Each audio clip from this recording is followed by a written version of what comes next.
mẹ ba chị Hiếu nhớ là thứ năm á, mẹ ba chị Hiếu làm cái interview, and um, when mẹ ba chị Hiếu agree để làm á, là mình biết là everyone nghe, phải không? Everyone nghe cái interview của mình. So hôm nay xin muốn chơi cái interview của mẹ ba chị Hiếu lại. So just nghe and vậy thôi.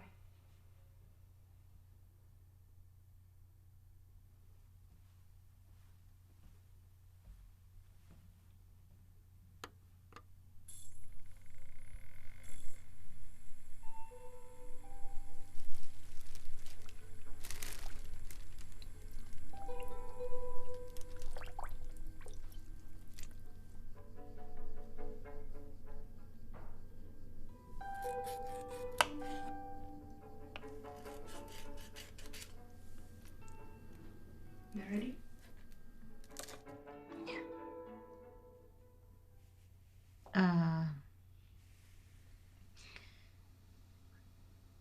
Mẹ chỉ hôn bà ngoại có một lần thôi. Tức là khi mà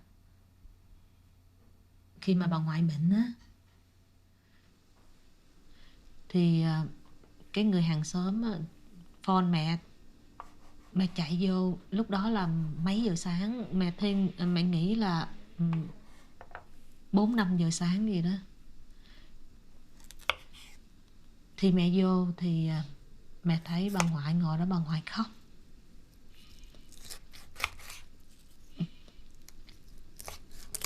Thì lúc đó mẹ khóc. Thì mẹ chỉ biết là ôm bà ngoại.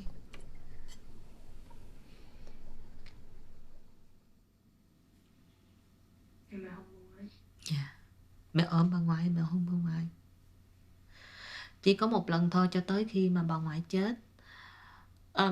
Mẹ không biết tại sao mẹ rất là thương bà ngoại. Mẹ biết bà ngoại thương mẹ nữa. Nhưng mà có thể là cái lối thương con ở bên Việt Nam không có bày tỏ ra cho người con biết. Thành ra cái người con đó nó quen rồi. Hồi nhỏ mẹ cũng không có hôn bà ngoại giống như tụi con hôn mẹ good night. Thì mình quen cái kiểu đó rồi, cho tới lớn lên mẹ cũng không có hôn bà ngoại luôn.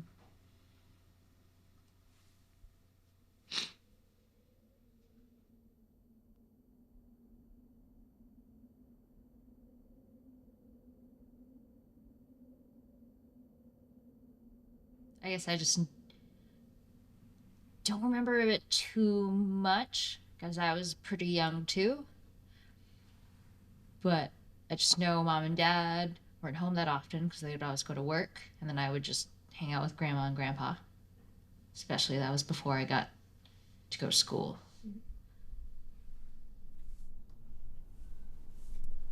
I just know every time that I would get upset at mom for like making me do math or something, I'd run up to our grandparents' room and hang out there because it felt like a safe space. I can't remember specifics, but that happened a lot where she'd try to make me like do math or like sit down and learn some words that I didn't give a shit about.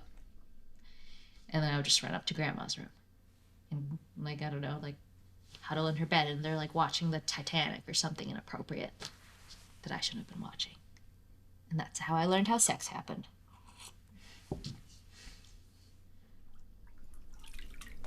I guess just out of all the people that I've lost in my life, like they were probably the most important. And they were also the first deaths that I experienced. So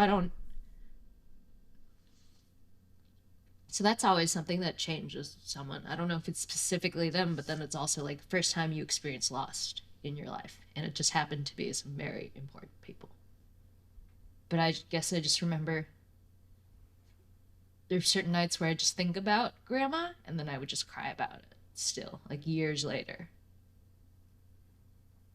But I guess you're never really finished mourning anyways, so it's not that big of a deal. I don't know.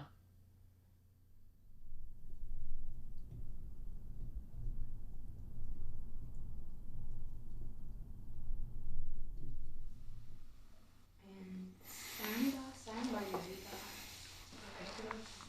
Rồi bà dậy cái next day sao? Next day ba dậy thì ba không hiểu, ba cứ nghĩ là tại sao mình không ở lại thôi, vậy thôi à. Ba tự trách mình, nó tại sao mình mà ở lại đây, ở lại lâu thêm chút nữa.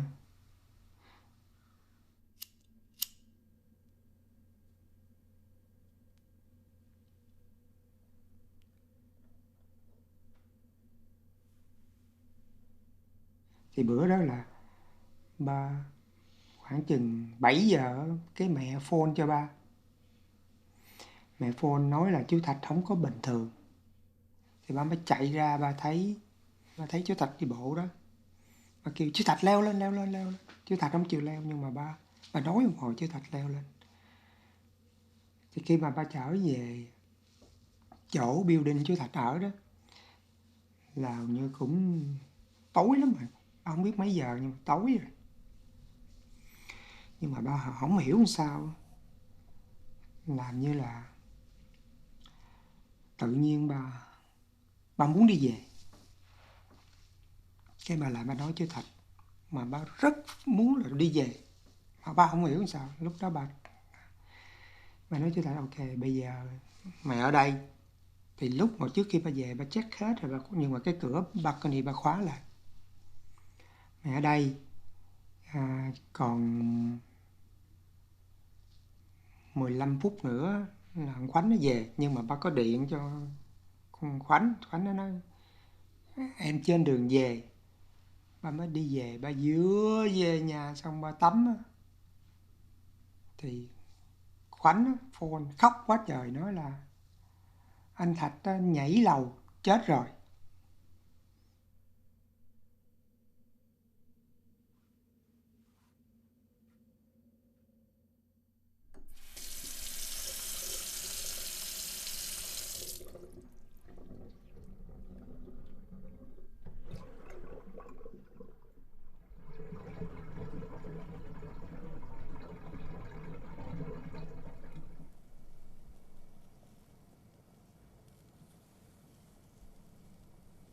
Bà cảm còn như bà tự nhiên bà muốn xỉu luôn.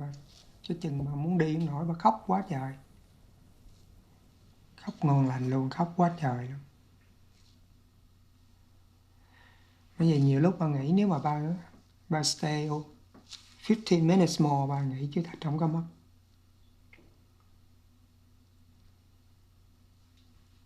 Nhưng bà nghĩ hoài ba không biết. Ba nghĩ chắc cũng lỗi của ba một phần.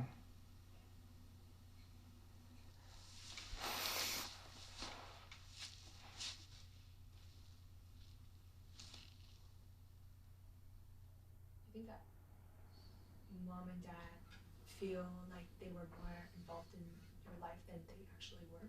Well, they were. They just weren't there. They were busy, like, making that cash money so we can have a better life. They just weren't physically there.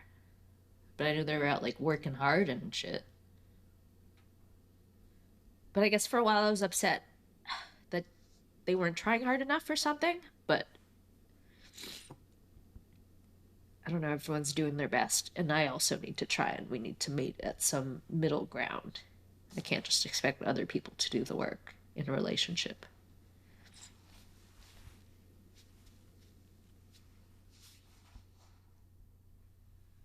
Em có ôm hôn ông ngoại bao giờ không? Chưa. Đó là cái sự hối tiếc của mẹ. Mẹ không biết tại sao nữa, mặc dù mẹ rất là thương ông ngoại với bà ngoại. Lúc mà ông ngoại bệnh, trước khi ông ngoại chết đó, mẹ gần gũi ông ngoại nhiều lắm, ban ngày cũng như ban đêm. Nhưng mà mẹ không biết tại sao mẹ chưa có hôn ông ngoại. Không phải là tại mẹ không thương ông ngoại, nhưng mà làm như cái đó là cái thói quen của mẹ lớn lên từ ở bên Việt Nam.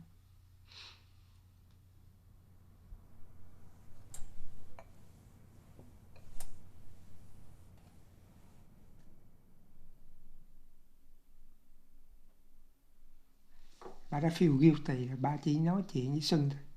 Xuân hỏi ba nói thôi. Chứ chưa bao giờ ba tự nhiên nói ra vậy.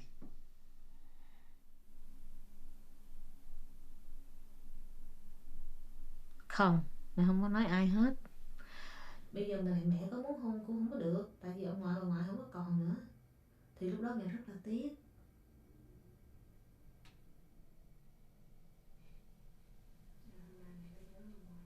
Mẹ rất là nhớ, Xuân nhắc mẹ về nhớ ông ngoại bà ngoại nhiều lắm. Yeah.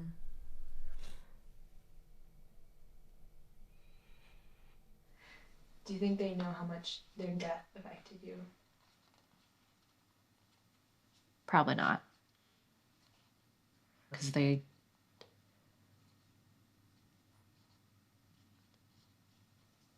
don't talk about it. We don't talk about it. And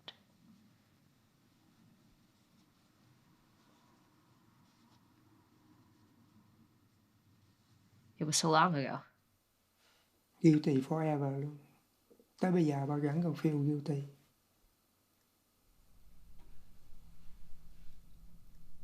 Thì lúc nào lâu lâu bà buồn vậy thôi à. Once a while bà nằm mơ bà thấy chú Thạch. Bà nghĩ tại lâu lâu bà nghĩ á, cái nó đi vô cái brain của mình nghĩ mình thấy chú Thạch. Lâu lâu thấy hoài. Thấy chú Thạch với ba đi chơi, thấy ông nội bà nội vậy đó.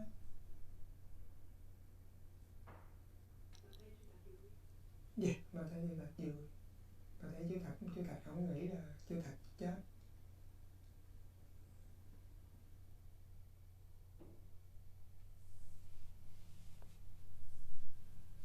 You know, at one point you just realize your parents are just people too, who are also just scared of things and have their own ambitions and goals and their own fears. And I can't be mad at them for just being human.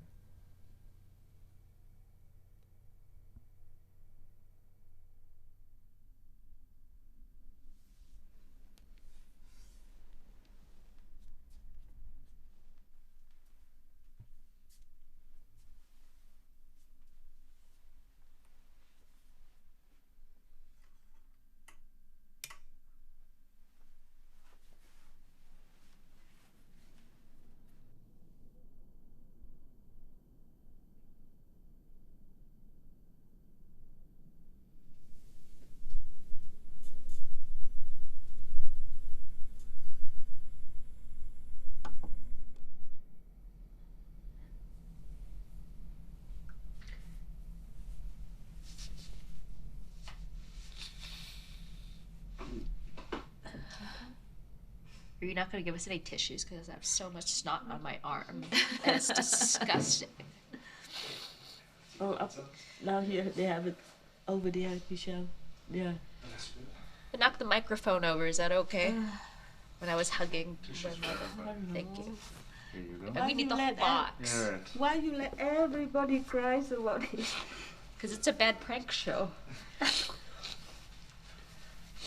So, mẹ bye em lấy cái gì?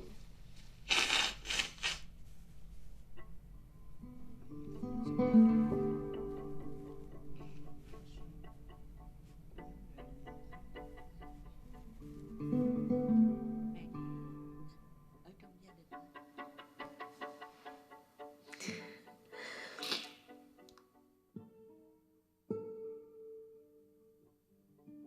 For real? No.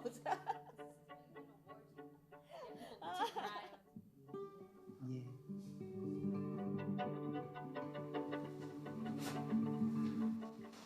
Thank you. Okay. Okay. Okay. We're working on it. Okay, vậy thôi thì đó là cái last scene. Cool. Oh my goodness. So, come on, mẹ. Okay, thank you. Do we clap now? What do we do? This is over. That's great. Thanks. Thank you. Cut, let's cut.